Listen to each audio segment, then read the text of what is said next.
amigos, amigas, técnicos e técnicas de segurança do trabalho e os demais prevencionistas. Sou Marquinhos, presidente do Sintesp. Primeiramente, vamos agradecer a Deus pelo dia de vida concedido a todos nós, com muita saúde, é claro. Sejam todos bem-vindos ao nosso canal, a TV Sintesp. E para darmos continuidade aos nossos bate-papos semanais, hoje estamos trazendo um tema muito importante e que é de suma importância da SST durante e após esta epidemia que tem assolado o nosso país. Portanto, hoje nós trouxemos um profissional que irá nos agraciar nesta data com o seu conhecimento e vivência na área prevencionista. Nada mais e nada menos do que o nosso amigo Carlos, que atua há muito tempo na área de saúde.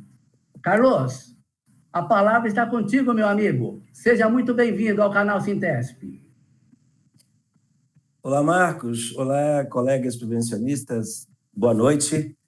Nesse momento aqui é boa noite, né? Estamos falando de casa, né, Marcos? Sim. É um prazer imenso estar com todos vocês, poder compartilhar um pouquinho de conhecimento, poder falarmos um pouco sobre a importância do SESMIT num momento crucial para o país. E eu entendo que é um momento de mudança de conduta, mudança de postura dos profissionais de SESMIT em relação a tudo que a gente tem como obrigação e tarefa. A nossa proposta aqui será provocar um pouquinho o pensamento, não necessariamente responder todas as perguntas, apesar delas estarem no meio aí, vocês poderão entrar em contato conosco, né, para que a gente acrescente mais algum dado. Marco, estou à tua disposição. Vamos lá, meu amigo. O que é que nós podemos oferecer para os nossos colegas hoje? Muito bom, Carlos. Mas antes de mais nada, gostaria que você falasse um pouquinho do seu currículo, da sua experiência profissional, que é muito importante para toda a categoria saber. Tá bem. Muito bem. Colegas, eu sou Carlos Aparecido dos Santos, conhecido como Carlos Santos ou Carlos Pantera, né, pelos meus alunos. Eu sou técnico de segurança do trabalho na área de saúde há 30 anos. Eu sou engenheiro de segurança do trabalho. Sou pós-graduado em gestão ambiental e administrador hospitalar.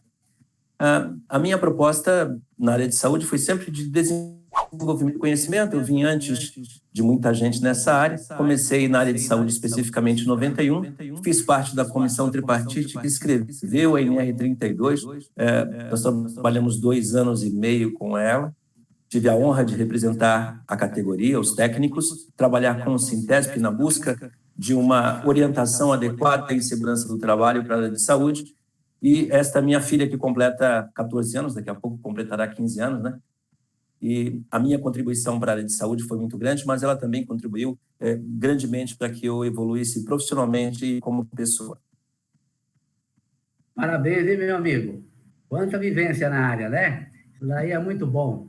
Trabalhar com prevencionismo, eu acho que é uma graça de Deus, tá? Porque a gente trabalha salvaguardando vidas.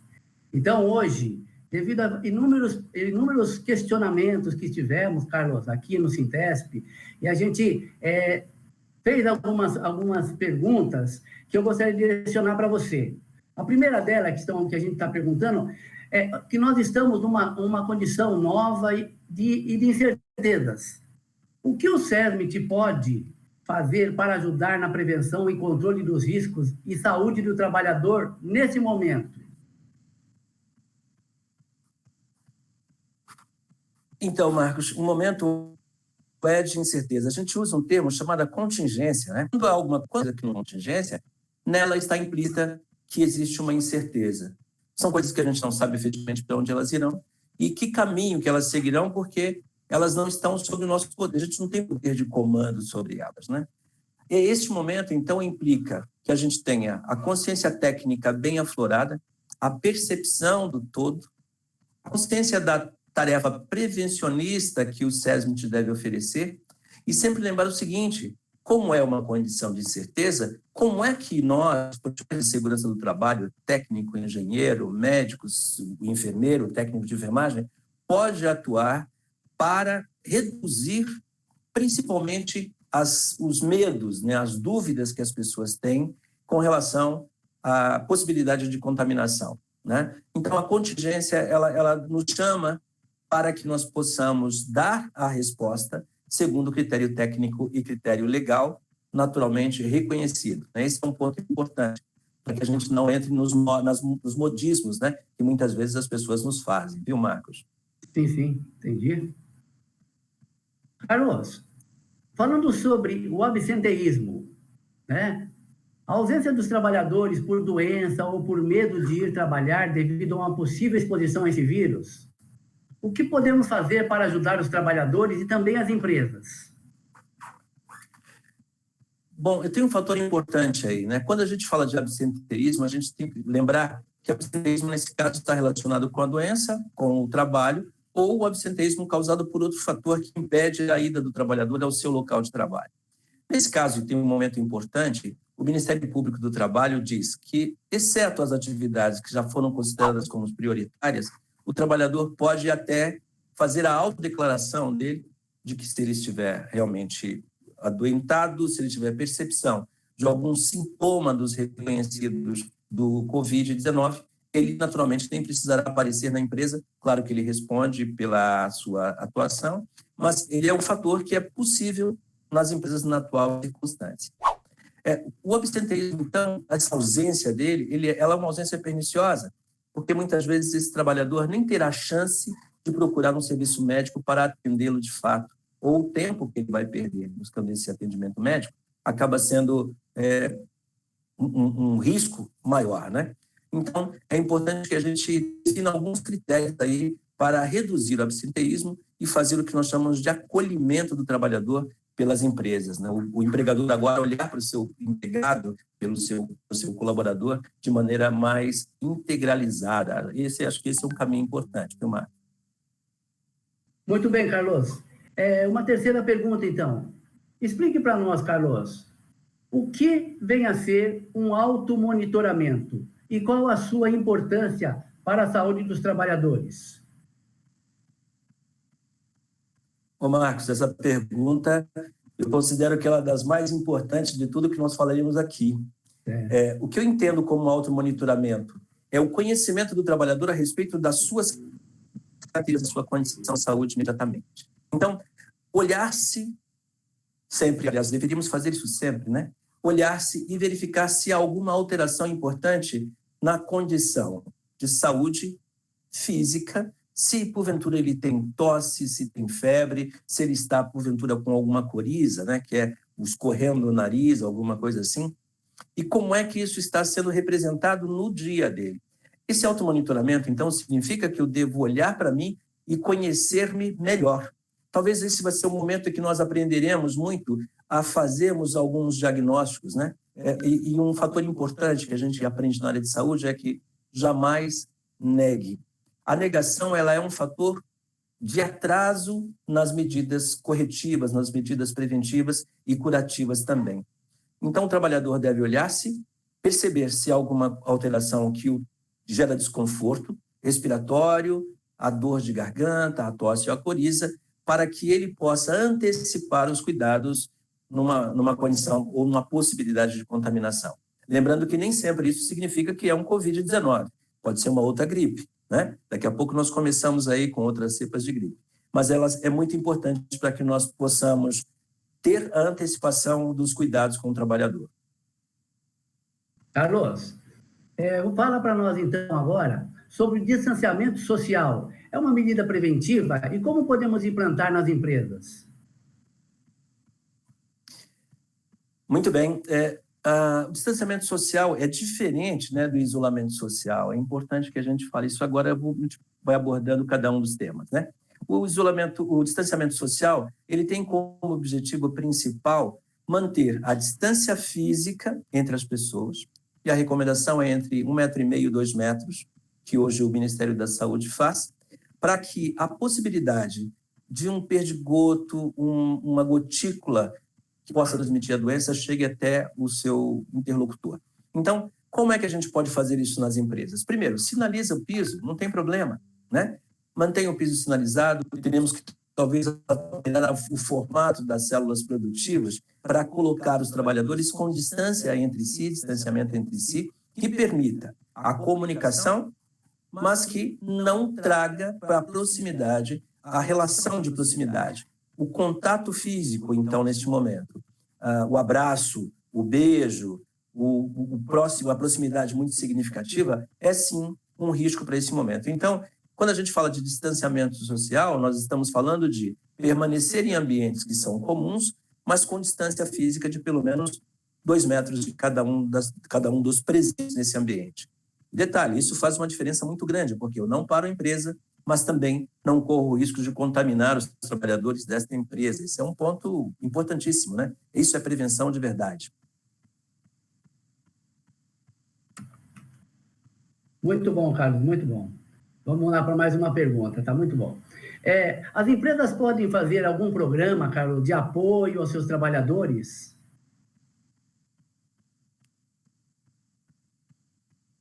Ô, Marcos, eu tenho proposto nas unidades de saúde que a gente faça... A unidade de saúde tem uma característica que não pode... Cliente, né? Sendo separada uma tarefa, o trabalhador não pode simplesmente deixar de ir à unidade. E os hospitais, então, eu tenho dito a eles que eles criem um programa de acolhimento. Esse programa de acolhimento é feito em qualquer instituição, naturalmente, menor interferência. Mas veja, por que não receber o trabalhador com um distanciamento na entrada da empresa, verificação de temperatura, ambiente adequado para lavação de mãos, álcool em gel para fazer a limpeza inicial, né? Então, o plano de acolhimento ele deve ser, para mim, a visão é um acolhimento, orientação de higiene, o cuidado com as queixas desse trabalhador no momento da chegada, pode ser feito pelo SESMIT, né? E criar elementos, barreiras que podem ajudar nessa prevenção. Eu vou citar alguns aspectos aqui, então. O acolhimento, então, ele tem a visão, permitir que o trabalhador fale das suas dúvidas, seus medos e as suas necessidades. Que ele tenha a possibilidade de tirar as dúvidas a respeito dos equipamentos de proteção individual disponíveis na área. Que ele seja esclarecido o que é o distanciamento social e o que é o isolamento social, que é a quarentena, onde as pessoas não saem, elas devem ficar no ambiente fechado durante um período. E ele tem a possibilidade de, ao chegar na empresa, ele faça uma boa higiene no seu sapato, coloca lá um pano embebido com hipoclorito a 10%. Hipoclorito o pessoal conhece como água sanitária, né? A 10%, para que limpe os pés, ele tem um espaço para lavar as mãos ou álcool em gel para alcoolizar as mãos assim que chegue.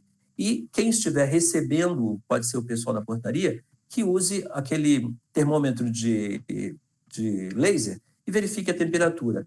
Se, porventura, ele tiver algum dos sintomas aparentes, ele deve ser orientado pelo médico do trabalho ou encaminhado para um cuidado mais próximo. Isto parece muita coisa, mas é bastante barato, né? Quando a gente olha da possibilidade de cuidar bem do seu e de permitir que ele seja atendido na sua integralidade. E quais são os principais fatores de riscos? Bom, a gente fala sempre, quando nós falamos de fatores de riscos, e ele é interessante porque muitas vezes nós esquecemos que a gente faz parte de algumas sociedades, né? Então, uma sociedade importante é a nossa família, a outra sociedade importante é o bairro onde a gente mora, e a outra é o local onde a gente trabalha, né? Os fatores de riscos podem estar presentes em todos esses lugares. Então, veja, quem são os fatores de riscos? Eu posso ter o fator de risco público em geral, o indivíduo doente, reconhecidamente doente, e às vezes indivíduos que não apresentam nenhum tipo de sintomas, são chamados de assintomáticos, mas que estão contaminados pelo Covid, pode fazer algum tipo de contaminação, e os seus colegas de trabalho, que podem estar nas duas condições. Pode ser um indivíduo que tem o Covid e é assintomático. Muito bem. Quando a gente olha para os fatores de riscos, nós podemos acrescentar, esses são aqueles que estão comuns, né? Mas outros fatores são o uso inadequado do EPI, a crença em algumas receitas perigosas, né? Essa máscara aqui ajuda e tal, protege, e nem sempre ela não ajuda e protege. O uso daquela máscara de pano, ela é comunitária, não é a máscara de pano, não protege profissional, não protege ninguém efetivamente, né? Ela só impede que haja gotícula, ou deposição de gotícula na mucosa. E muito interessante que a gente observe que os fatores de riscos individuais, como, por exemplo, a idade do trabalhador, quem tem mais de 60 anos precisa ter mais cuidados, né? E fora dos 60 anos, qualquer pessoa que tenha alguma chamada comorbidade, ou seja, uma doença que amplie as consequências se porventura o indivíduo for contaminado pelo Covid. Então, tem uma série de fatores aí. Se ele é cardiopata, né? Se ele tem problema de coração, se ele tem problema renal, se tem uma descompensação da sua pressão arterial, tem diabetes. Esses profissionais têm que ser as pessoas, né, que podem ser profissionais, têm que ter um cuidado diferente em relação ao cuidado da não exposição aos riscos de contaminação, aos fatores de risco de contaminação pelo Covid. Viu, Carlos?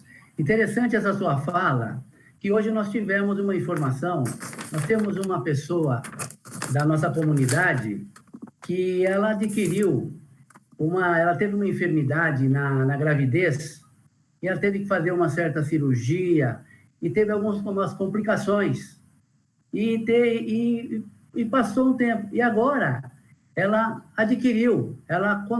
contraiu essa doença. E, infelizmente, devido a essa doença, a esse vírus, ela veio a óbito. Eu acho que cai bem dentro do que você falou, as comorbidades, né? Comorbidade. Então, isso daí é um problema grave. E por isso que ele tem que tomar muito cuidado com as pessoas de idade, pessoas que têm certos tipos de doença, né? Então, isso é verdade, tá? Muito, muito bem, Carlos. Agora tem mais uma pergunta aqui. Quais as condutas preventivas que podemos seguir? Pois é, condutas preventivas, vamos falar como diria a minha mãe, né, a sua mãe, as nossas mães diziam, lave as mãos, meu filho, chegou da rua, lave a mão, limpa esse sapato para entrar em casa, né? Essas coisas são importantes hoje. Parecem coisas bastante simples, mas elas são fatores determinantes para reduzir a possibilidade da exposição e a possibilidade da contaminação. Então, medidas preventivas, higiene das mãos constante. Na área hospitalar, a gente diz que área de saúde, né? A gente deve lavar as mãos para ir ao banheiro e lavar as mãos ao sair do banheiro. Este hábito deve ser, de novo, compreendido e feito habitualmente, transformar-se efetivamente num hábito, alguma coisa que não precisa ninguém lembrar. A outra é manter a distância entre as pessoas, não fazer aglomerações. No ambiente de trabalho, lembrar-se de fazer a higiene do teu espaço, não contribuir com, a gente fala de atos deletérios, né? Aquele hábito de usar as coisas, não cuidar, não limpar, isso é ruim, né? E quando estiver na empresa, lembrar que a cada intervalo de tempo, se tossir, se espirrar, faça a higiene. Quem estiver tossindo ou espirrando não deve permanecer no local de trabalho, deve ser encaminhado para um outro cuidado. Mas sempre lembrar o seguinte, né? E esse é um ponto importante, Marcos. Quando a gente fala de prevenção, muitas vezes a gente comete alguns erros, que são aqueles que dizem o seguinte, bom, se o indivíduo tossiu, então ele é um doente. Isso pode gerar uma série de desconfortos. Um deles, por exemplo, é que eu já estou prejulgando alguém e não necessariamente essa pessoa está doente, né? Ela tem uma rinite e, por ter rinite, pode espirrar em algum momento e falar, não, é Covid-19. Vamos ter calma. Né? O Covid mata muito menos hoje, tem matado muito menos do que tantas outras doenças. Mas, como ela é falada muito mais vezes, a gente acaba se ocupando muito com ela. Mas, se a gente deixar de cuidar, quem tem diabetes, deixar de cuidar da diabetes, quem tem problemas com pressão arterial, deixar de cuidar da pressão arterial, quem tem outras comorbidades, não estiver atento, ele poderá ser uma vítima muito mais facilmente do Covid-19. Se não cuidar da saúde, né, Carlos? Eu sempre tenho falado para o pessoal, quando a gente vai conversar, sobre o seguinte, que o nosso corpo, ele pede conta de nós.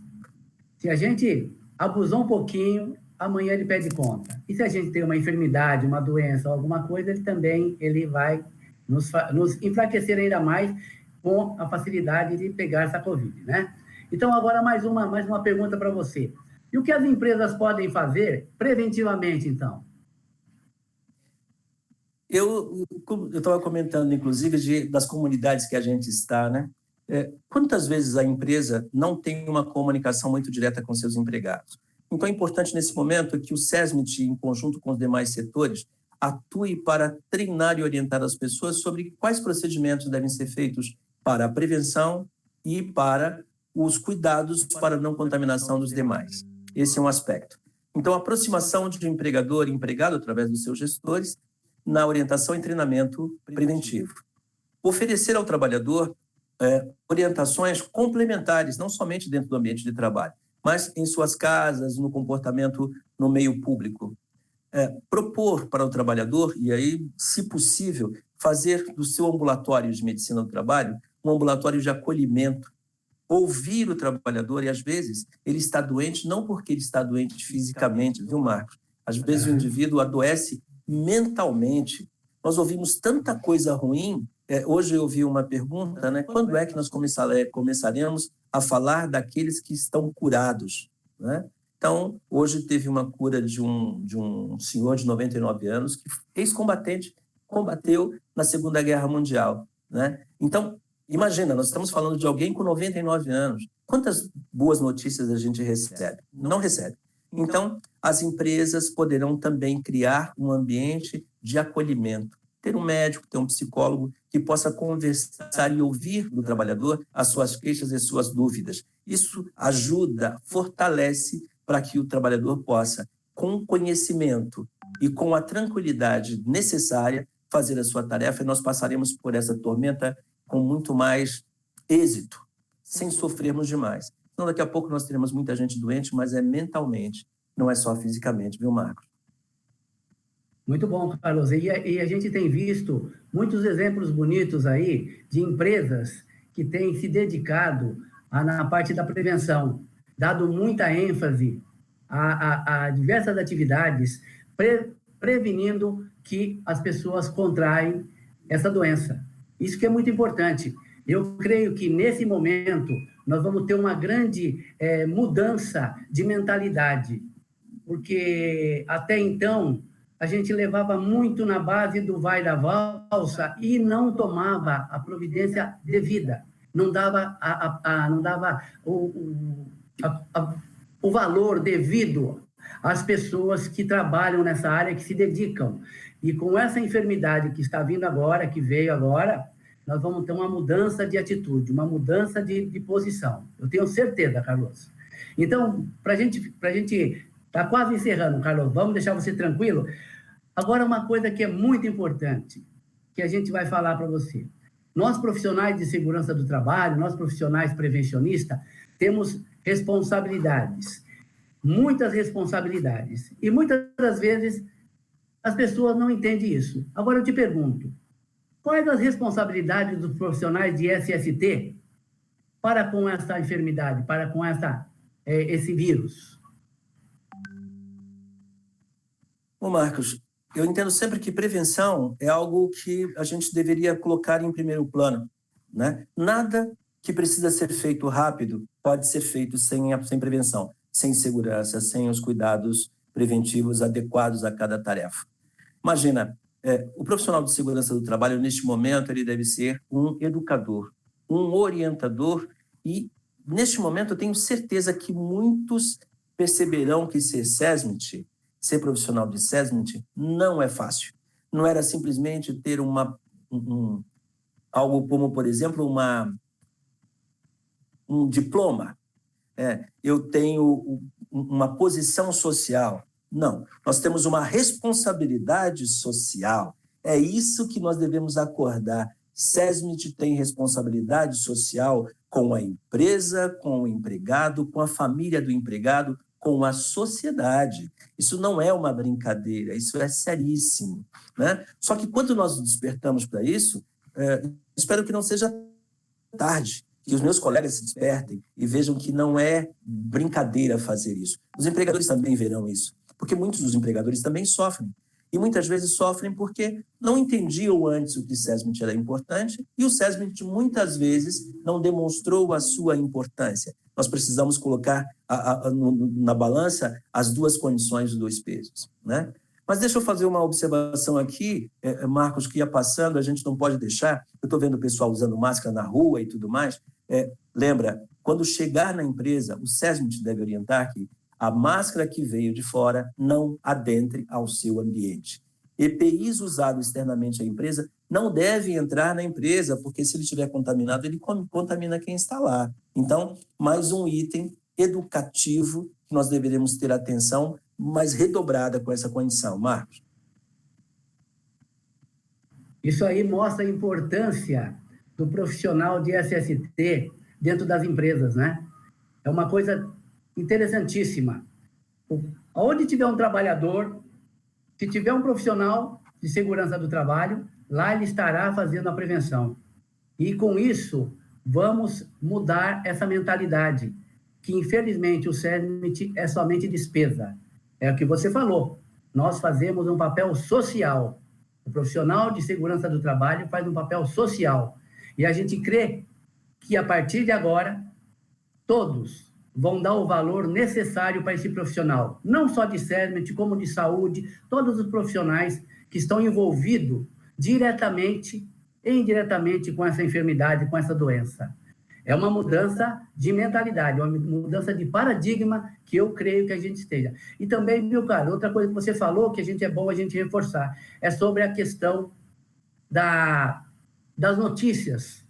Essas notícias que estão trazendo muita coisa carregada de peso, onde deixando muitos dos trabalhadores, as pessoas, todas elas enfermas, psicologicamente. Porque, infelizmente, a mídia está colocando muita coisa negativa e não está procurando ver que os trabalhadores, que as pessoas têm uma facilidade de assimilar as coisas negativas e, com isso, gerar um problema de psicologia, ficar mal da cabeça. E aí começa a complicar também, não é verdade?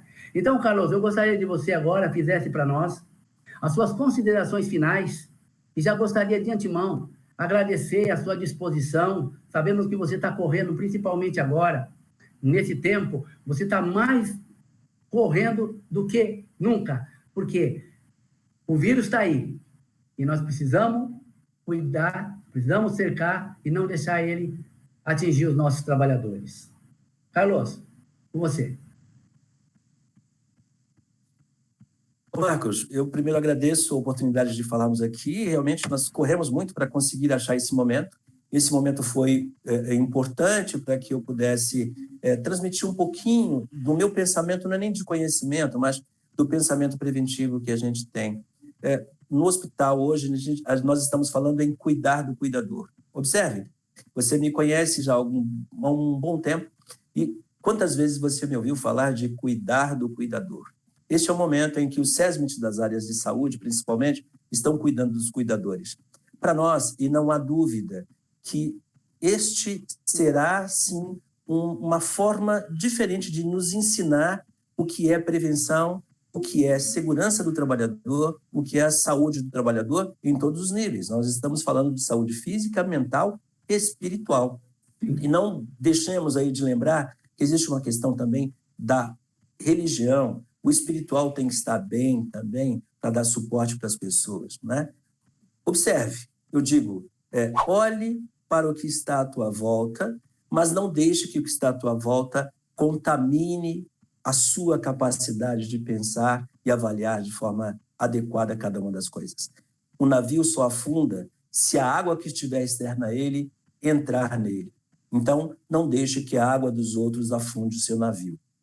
Vamos trabalhar, vamos navegar com força e a gente passará por essa tormenta. Marcos, meus colegas técnicos, engenheiros médicos, por favor, lembrem-se, nós somos responsáveis por ajudar os nossos colegas e as empresas a sobreviverem nesse momento.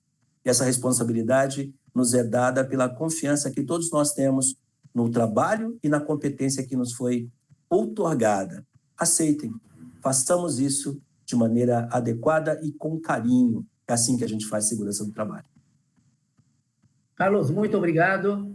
Tenha um bom descanso, porque amanhã é um novo dia. É verdade? E você que está nos assistindo, que gostou, assistiu esse vídeo e que gostou, deixa o seu joinha, aperte o sininho e deixa as suas perguntas para nós, que nós vamos respondê-las com a maior brevidade possível para você, tá bom? E você, profissional de segurança do trabalho, um grande abraço, se cuidem e todos juntos seremos muito mais fortes. Um grande abraço a todos.